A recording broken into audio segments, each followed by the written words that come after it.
CP1010-49 recording length 02 minutes and 03 seconds. This recording was created using www.spokentext.net.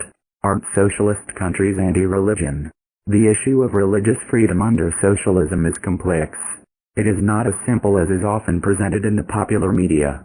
All socialist countries have substantial religious freedom.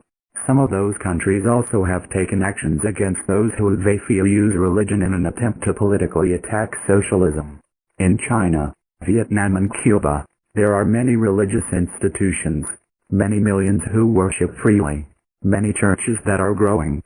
There is a worthwhile book entitled Fidel on Religion, consisting of an extended interview and discussion with Fidel Castro by a Brazilian journalist. One example of a counter-revolutionary use of religion was during the period in Vietnam between the signing of the Geneva Accords, 1954, and the elections, which were supposed to be held in 1956.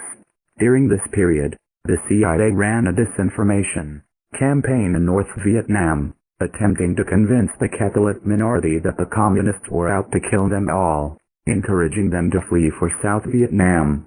Many believed this propaganda and fled. The Catholic minority in South Vietnam, boosted by those who had fled south, became the political basis for the corrupt government of Diem in South Vietnam. This was a conscious propaganda campaign, run by the infamous CIA operative Edward Lansdale. He later boasted about his successes, and the campaign has been written about in much of the literature on the history of Vietnam, as well as the books on history of the CIA. The North Vietnamese did not engage in any campaign of repression against the Catholics.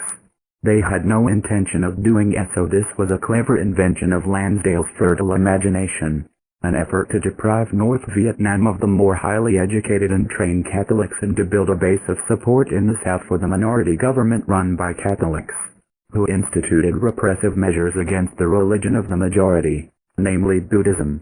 This recording was created using Spoken Text, a free online text-to-speech converter. To learn more about Spoken Text, visit www.spokentext.net.